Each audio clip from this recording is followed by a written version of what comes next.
మాతృదేవోభవ పితృదేవోభవ ఆచార్య దేవోభవ ఓం నమో మాందేశ్వరాయ నమః. రావు శాస్త్రో YouTube channel ద్వారా అంతర్జ్యోతిషమైనటువంటి జ్యోతిష విధానంలో భాగంగా ఈ వీడియోలో మీకు గ్రహాలు వక్ర స్థితిని పొందితే ఎలా ఫలితం ఉంటుంది, అంటే వెనక్కి తిరిగితే, రివర్స్ అయితే, రెట్రోగ్రేడ్ అంటారు, ఎలాంటి ఫలితం ఉంటుంది. ఇది చాలా ఆసక్తికరమైనటువంటి జ్యోతిష విశ్లేషణగా మీరు నిర్ధారించుకోవచ్చు. చూసి మీ జాతకాల్లో కూడా నేను చెప్పినటువంటి గ్రహస్థితిగతులు మీరు అర్థం చేసుకోవచ్చు.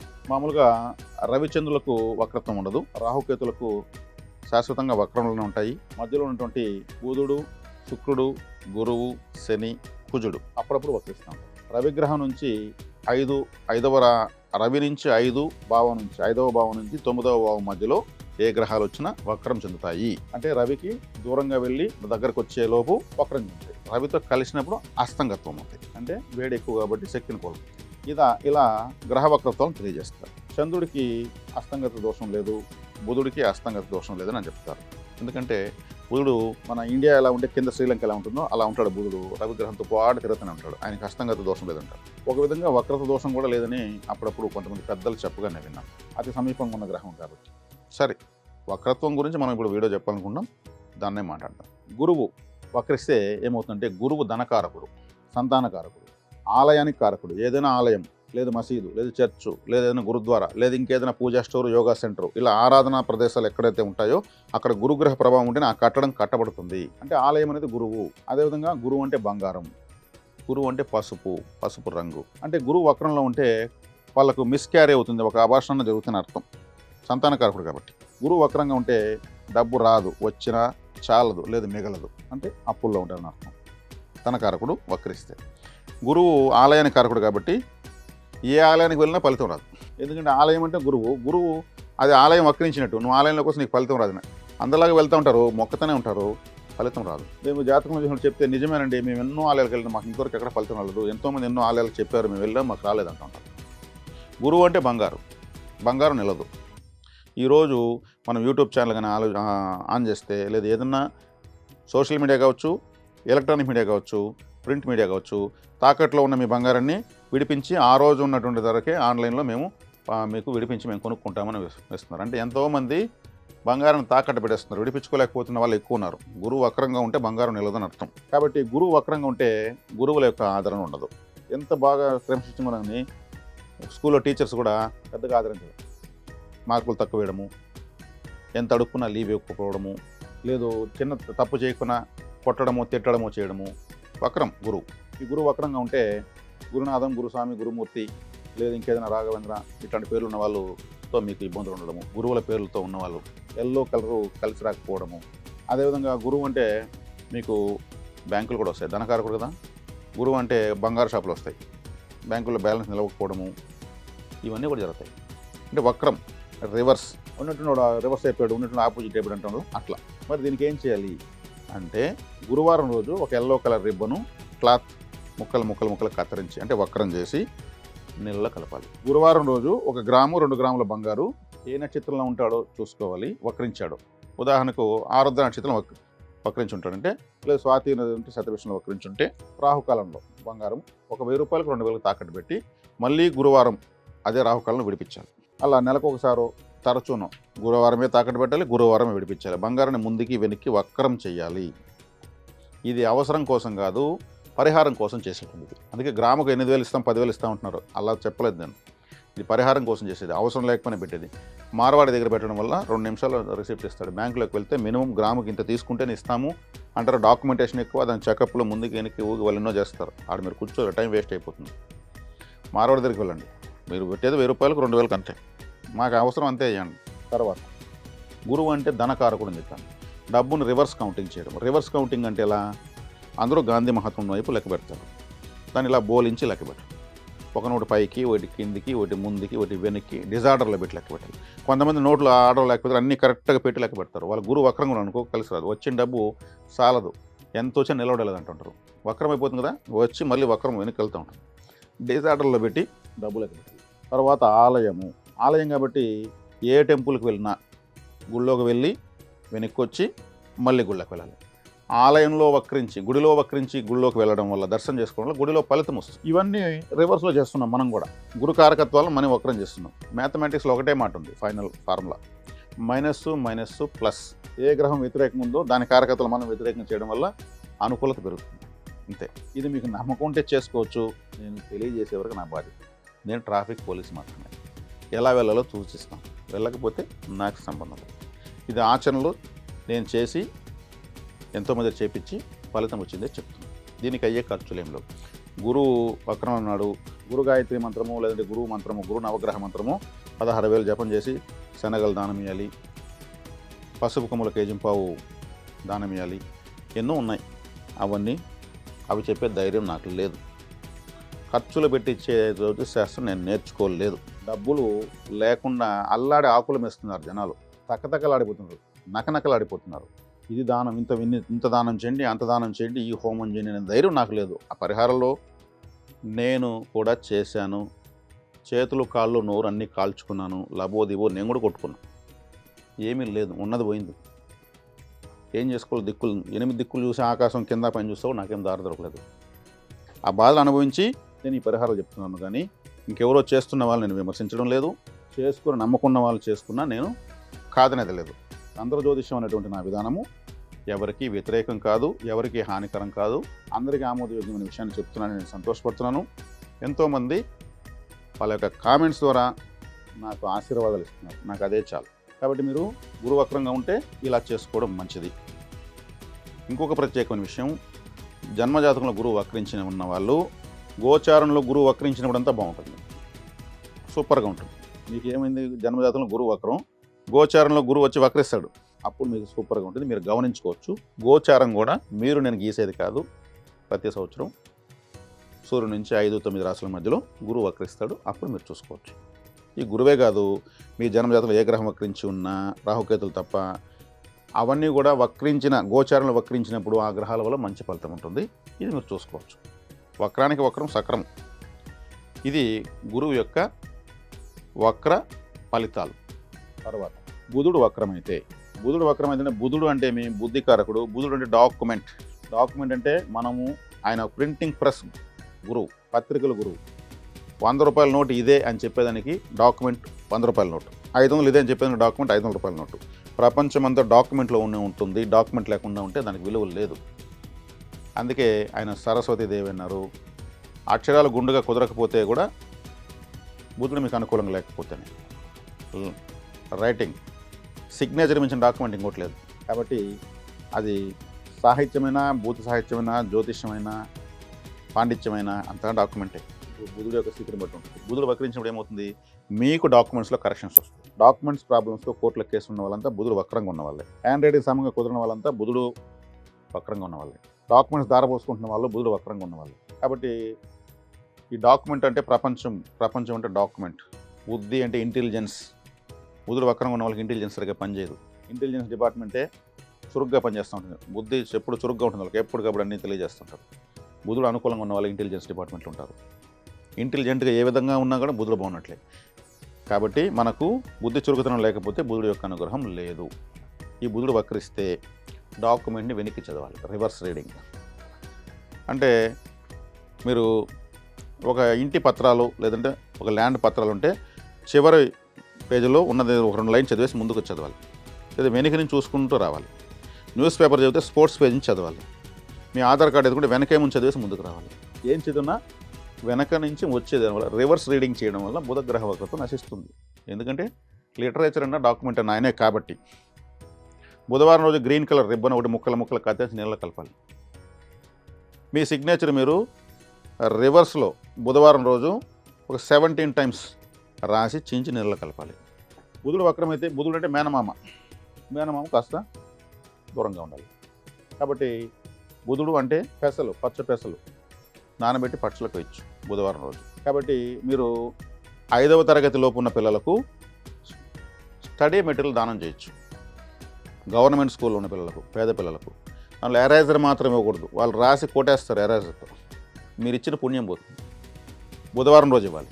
కాబట్టి ఇది బుధుడు యొక్క కారకత్వాలను మనం ఆపోజిట్గా చేయడం వల్ల బుధుడు మీకు వక్రత్వాన్ని కోల్పోతాడు.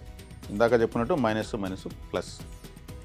తర్వాత మీకు శుక్రుడు అంటే మనం పడుకొని నిద్రపోయే బెడ్, మన భార్య, పెండ్లి కానంత వరకు తల్లి, సోదరి, పెండ్లైన తర్వాత భార్య, భార్య వాళ్ళ అమ్మ. ఇక్కడ సోదరి, తల్లి వస్తారు పెండ్లికి అయ్యే వరకు. పెండ్లి అయినాక భార్య వాళ్ళ అమ్మ వస్తారు. ఆ తల్లి ప్లేస్లో అత్త వస్తుంది, ఈ సోదర ప్లేస్లో భార్య రూపంలో ఇంకొక స్త్రీ వస్తుంది. కాబట్టి భార్యతో వ్యతిరేకతలు ఉంటాయి, అత్తగారితో వ్యతిరేకతలు ఉంటాయి. బెడ్ కాబట్టి, బెడ్రూమ్ కాబట్టి నిద్ర సరిగ్గా రాదు. స్త్రీ కారకుడు కాబట్టి స్త్రీ సయ్యా సౌఖ్యం ఉండదు. అనవసరంగా మిమ్మల్ని టార్గెట్ చేసే స్త్రీలు కొంతమంది ఉంటారు. మీకు బంధువులు కాకపోవచ్చు, తెలిసిన వాళ్ళు కాకపోవచ్చు. మిమ్మల్ని చూస్తే జయ్యని లేస్తారు. వాళ్ళు వక్రం కదా, ఎందుకు వాళ్ళు పగబట్టి సాధిస్తారు. చట్టాలంతా స్త్రీలకు అనుకూలంగా ఉన్నాయి. ఏమి అనకపోయినా ఏదో అన్నారని పోయి ఏడిస్తే డిపార్ట్మెంట్ వాళ్ళ పక్కనే మారుతుంది. ఈ స్త్రీ కారకుడైన శుక్రుడు వక్రంగా ఉంటే ఇలా ఉంటుంది. కాబట్టి ఒక మెరుస్తున్నటువంటి రిబ్బన్, తెలుపు రంగు రిబ్బన్ ముక్కలు ముక్కలు కత్తిరించి శుక్రవారం రోజు నీళ్ళలో కలపాలి. తెలుపు అంటే చంద్రుడు, అది మెరిసిందంటే డిస్కో కలర్ లాగా శుక్రుడు. Lawyer white, minister white, MLA white అంటారు, అవంతా శుక్రుడు. దాన్ని ముక్కలు ముక్కలు నీళ్ళు కలపాలి. బెడ్రూమ్లో ఒకరోజు బెడ్ తిరిగేసి పడుకోవాలి, ఇంకో రోజు బెడ్ కవర్ తీసి ఇలా వేసి పడుకోవాలి, దిండు తిరిగేసి పడుకోవాలి. ఒకరోజు మీరు కాళ్ళు పెట్టి ఎక్కడ తల పెట్టి ఎక్కడ కాళ్ళు పెట్టి పడుకోవాలి. ఇలా ఏదో ఒకటి వక్రం చేస్తూనే ఉండాలి. శుక్రుడు అంటే అద్దము. శుక్రవారం అద్దం పగలగొట్టచ్చు మధ్యాహ్నం 1-2 మధ్యలో. కానీ శుక్రవారం అద్దం ఎటు పగలగొట్టమంటాను బాబు అంటే 2 అడుగులు వెడము 3 అడుగులు పొడవుతున్నటువంటి అద్దం ఒకటి ఫ్రేమ్ కట్టించి శుక్రవారం శివాలయంలో పెట్టచ్చు. శుక్రుడు అంటే అద్దము. శుక్రగ్రహాన్ని ఆలయానికి కానుకగా ఇచ్చినట్టు ఉంటుంది. అందరూ ఆ అద్దం చూసి గంధము, పసుపు, కుంకుమ, విభూది అన్నీ పెట్టుకుంటారు. అందరూ ఉపయోగిస్తారు కాబట్టి మీకు శుక్రగ్రహ దోషం పోతుంది. శుక్రుడు అంటే లిక్విడ్ స్వీట్స్. లిక్విడ్ స్వీట్స్ అంటే హల్వా, బూందీ, జాంగ్రీ, రసగుల్లా, జిలేబీ, గులాబ్ జాము, ఇవన్నీ కూడా లిక్విడ్ స్వీట్స్. ఇటువంటివి ఆలయంలో పంచవచ్చు. సుగంధ ద్రవ్యాలు, పర్ఫ్యూమ్ మీరు వాడకూడదు. పర్ఫ్యూమ్ ఒక బాటిల్ తీసుకొని, చిన్న పర్ఫ్యూమ్ తీసుకొని శుక్రవారం నీళ్ళలో స్ప్రే చేసి వదిలేచ్చు. శుక్రుడు వక్రంగా ఉన్న వాళ్ళు భార్యకి మల్లెపూలు తీసేయకూడదు, వేరే పూలు తీసేయండి. మల్లెపూలు అంటే డైరెక్ట్ శుక్రుడే. తమిళనాడు, కేరళ ప్రాంతాల్లో శుక్రుడు వక్రంగా ఉంటే ఒక 3 మల్లెపూలు తీసుకొని శుక్రవారం మొత్తం తుంచి వక్రం చేసి నీళ్ళలో బారేసిపోతూ ఉంటారు. లేదా ఒక అద్దం ఆడబెట్టి ఒక రాయి వేసిపోతూ ఉంటారు. ఎవరికి ఏం చెప్పరు వాళ్ళు. కాబట్టి ఇక్కడ శుక్రగ్రహ వక్రత్వం నశించిపోతుంది. తర్వాత చూసుకోవాలి. శుక్రుడు అవయోగంగా ఉన్న వాళ్ళు కానీ, వక్రమైన వాళ్ళు కానీ చేయొచ్చు. భార్యతో గొడవలు వచ్చిన వాళ్ళు కూడా ఈ కార్యకర్తలు చేస్తూ రావాలి. అవి కోర్టుల దాకా వెళ్లకుండా అండర్స్టాండింగ్స్ పెడతాయి. మారే జీవిత భాగస్వామ్యం చాలా ముఖ్యం కదా. మీలో సగం అంటే మీతో మీరే గొడవ పడుతున్నట్టు లెక్క అవుతుంది. మీతో మీరు గొడవ పడకూడదు కదా. కాబట్టి మీరే తగ్గిపోవాలి, ఇటువంటి పరిహారాలు చేసుకోవాలి. శుక్రవారం శివాలయానికి ఎక్కువ వెళ్ళాలి.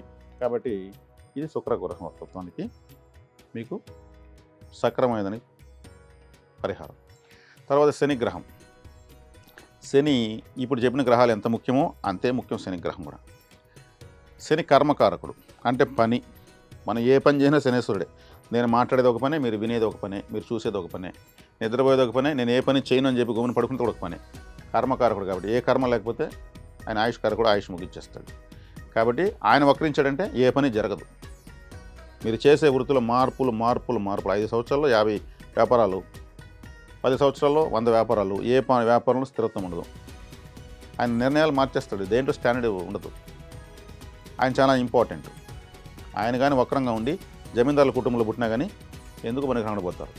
గొప్పవారింట్లో పుట్టినాడే కానీ వాడు పుట్టిన మొదలుకొని మొత్తం పోయిందంటారు. ఈ శని వక్రంలో ఉంటాడు, కర్మకారకుడు. మొత్తం కర్మంతో ధ్వంసం అయిపోతుంది పని మొత్తం. కాబట్టి శనేశ్వరుడు అంటే మన కాళ్ళు, శనేశ్వరుడు అంటే మన చెప్పులు, శనేశ్వరుడు అంటే మనం నడిచే నడక, శనేశ్వరుడు అంటే ఆయన యొక్క ఆయుధం చీపురు, శనేశ్వరుడు అంటే ఆయన మన జీవితం అంతా మనం ఉన్నంతకాలం చేసే ప్రతి పని ఆయనే. కాబట్టి ఏం చేయాలంటే కర్మకార్యాలు చేసే వాళ్ళకు సహాయం చేయాలి. ఎవరు చేస్తారు? శ్మశానంలో శవ కార్యక్రమాలు చేసేటువంటి వాళ్ళు చాలా గొప్ప వాళ్ళ వల్ల మాత్రం అవుతుంది. వాళ్ళకి సహాయం చేయాలి. వాళ్ళు అడగకపోయినా పిలిచి ఎంతో కొంత మనం సహాయం చేయాలి. ఏదైనా ఒక చావు, ఒక డెత్ జరిగిన కాడ వాళ్ళు ఉంటే పిలిచి వాళ్ళకి డబ్బులు ఇవ్వాలి. కర్మకార్యం చేస్తారు కాబట్టి. ధోబీసు, బార్బర్స్ వీళ్ళందరూ కూడా గొప్పవాళ్ళు. వాళ్ళకి యుగాల చరిత్ర ఉంది. కాబట్టి వాళ్ళు సమాజ సేవ చేస్తుంటారు. వాళ్ళకి మనం పిలిచి ఎంతో కొంత మన వల్ల ఎంతో వాళ్ళకు సహాయం చేయాలి. అదేవిధంగా శని అంటే కాళ్ళు అని చెప్పాను కాబట్టి కాళ్ళు వక్రమైన వాళ్ళకు ఏదైనా సహాయం చేయాలి. శని అంటే చెప్పులు అని చెప్పాను కాబట్టి కుడికాలు చెప్పి ఎడంకాలకి చెప్పి కుడికాలకి వేసుకుని మళ్ళీ మామూలుగా వేసుకోవాలి. రోజుకు ఒకసారి చేసే చాలు. చెప్పులను వక్రం చేయడం వల్ల శని వక్రత నశిస్తుంది.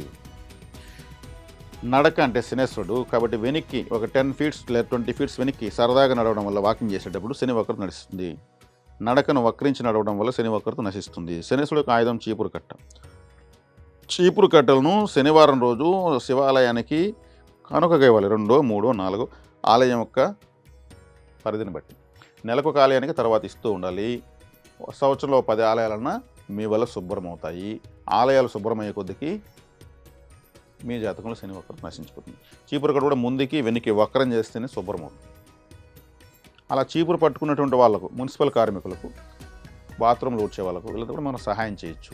ఈజీ. శనేశ్వరుడు వక్రత్వాన్ని కోల్పోతాడు, మనకు అనుకూలంగా మారుతాడు.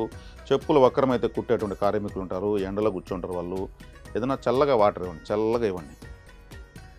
ఏదైనా స్నాక్స్, మీ వల్ల అయితే ఫుడ్, ఏదో కొంత డబ్బులు మీరు ఇవ్వచ్చు, మీ స్థితిని బట్టి ఇవ్వచ్చు. అదేవిధంగా మీరు నల్లని గుడ్డను శనివారం రోజు ముక్కలు కత్తిరించి నీళ్ళలో కలపచ్చు. తర్వాత కుజుడు అంటే పౌరుషానికి, వేగానికి, శౌర్యానికి, కోపానికి, ఆవేశానికి అంతా ఆయన కారకుడు. ఆయన వక్రమైతే ఏముంటుంది? ఇవన్నీ ఉండవు. అంటూ ఉంటారు, ఆడేమో కూడా వాడు ఏం మనిషి, వాడు కోపమే లేదు, ఎంత మాట్లాడినా కోపం రాలేదు, వానికి రోషం లేదు, భరిస్తానే ఉన్నాడు, వింటానే ఉన్నాడు. అంటే కుజుడు వక్రం అయిపోయింటే ఏం చేస్తారు? పౌరుషము వక్రం అయిపోయింటే పౌరుషం ఉండదు. వాళ్ళు అవసరమైతే కూడా 40 కిలోమీటర్ల స్పీడ్లోనే పోతారు, అవసరం లేకుండా 40లోనే పోతారు. వాడిని కూడా తోలరు. ఆవేశంగా తోలడం, పెద్ద సౌండ్లు వినడం అంతా కూడా చేయలేరు. కాబట్టి కుజుడు రక్తానికి అధిపతి, కుజుడు శౌర్య ప్రతీకలకు అధిపతి, కుజుడు సోదరి కారకుడు అవుతాడు. అన్నదమ్ముళ్ళు వీళ్ళే డల్గా ఉంటారు. కాబట్టి దీనికి ఏం చేయాలంటే మంగళవారం రోజు ఆయన యొక్క కుజవారంలో ఎర్రని గుడ్డను ముక్కలు కత్తి నీళ్ళలో కలపాలి. అదేవిధంగా కుజుడు అంటే అంబులెన్స్, ఆ అంబులెన్స్ మాత్రం వక్రంగా పేరు రాస్తారు, రివర్స్లో. అంబులెన్స్ అని ప్రపంచంలో ఇంకా దేనికి రాయడు, రెడ్ కలర్లోనే రాస్తారు. కుజుడు అంటే ఎరుపు రంగు, కుజుడు అంటే అంబులెన్స్. ఆవేశంగా వస్తుంది. కుజుడు అంటే ఆవేశం అని చెప్పాను, అకస్మాత్తుగా వస్తుంది. అంత దానికి అది వచ్చే వేగము చేసే శబ్దానికి అందరూ దారదలేస్తారు కుజుడు. కాబట్టి మీ పేరు కూడా రివర్స్లో అంబులెన్స్ కలర్ అసలు అలా పెద్ద అక్షరాలతో రాసి రెడ్ కలర్ బ్యానర్ కానీ, నేమ్స్ కానీ, లెటర్స్ కానీ రెడ్ కలర్లో మీ ఇంట్లో హాల్లో కనిపించేటి పెట్టుకోండి. మంగళవారం రోజు ఎరుపు రంగు ముడను ముక్కలు కత్తిరించి నీళ్ళలో కలపండి. ఆడవాళ్ళు అయితే మీరు కుడి పైట వేసేటుకుంటే మంగళవారం రోజు మాత్రం ఎడమ పైట వేయండి, ఎడమ పైట వేసేటుకుంటే మంగళవారం రోజు ఒక్కరోజు మాత్రం కుడి పైట వేయండి. అంటే పైటను వక్రం చేయడం వల్ల, పైట అనేది వాళ్ళ యొక్క సాంప్రదాయము, దాన్ని పైటని కుజుడు సూచిస్తాడు. వక్రంగా వేయడం వల్ల మంగళవారం రోజు కుజ వక్రత నశిస్తుంది. ఎరుపు రంగు ఆహారం మంగళవారం రోజు దానం చేయండి. Tomato rice, beetroot rice, red bananas, dragon fruits, carrot rice, carrot halwa, కందిపప్పుతో చేసినటువంటి కందులు సుండలుగా చేసి పంచవచ్చు. సుబ్రహ్మణ్య స్వామి ఆలయాల్లో పంచవచ్చు, మంచిది. కాబట్టి ఈ గ్రహాల వక్రత్వాన్ని పోగొట్టేటువంటి వ్యక్తిగత పరిహారాలు, తంత్ర పరిహారాలు ఇవి. మీరు చక్కగా మీ జాతకంలో వక్రించిన గ్రహాలు ఏదో చూసుకొని దానికి సంబంధించిన పరిహారాలు చేసుకుంటూ ఉండొచ్చు. ఇందులో మీరు మీ శక్తి కొద్దీ ఖర్చు పెట్టుకోవచ్చు, తక్కువలోనే అవుతాయి అన్నీ కూడా. కాబట్టి కుజుడు వక్రించాడు, ఇన్ని వేలు జపం చేయాలి, శుక్రుడు వక్రించాడు, ఇన్ని వేలు జపం చేయాలంటే మీకు చేసుకోవాలనిపిస్తే చేసుకోండి. దానికి హోమాలు చేయాలంటే మీకు చేసుకోవాలనిపిస్తే చేసుకోండి. ఇక్కడ నేను డబ్బున్న వాళ్ళకి డబ్బు లేని పరిహారాలు చెప్తాను, డబ్బు లేని వాళ్ళకు అదే పరిహారాలు చెప్తాను. ఎవరిదైనా డబ్బులే, అది వృధా చేయడం నాకు ఇష్టం లేదు. మరి ఇది ఈ తంత్ర జ్యోతిషమైనటువంటి జ్యోతిష విధానంలో మేము ఇస్తున్నటువంటి ఫార్ములాస్ ఇలా ఉంటాయి. కాబట్టి విన్నటువంటి ఈ విషయాలను క్షుణ్ణంగా పరిశీలించుకొని ఈ పరిహారాలు చేసుకొని శుభ ఫలితాలను పొందుతారని ఆశిస్తున్నాను. అలాగే రావుస్ ఆస్ట్రో యూట్యూబ్ ఛానల్ని లైక్, షేర్, సబ్స్క్రైబ్ చేసి మీ యొక్క ఆశీర్వాదాలు అందిస్తారని కోరుకుంటున్నాను. శుభం.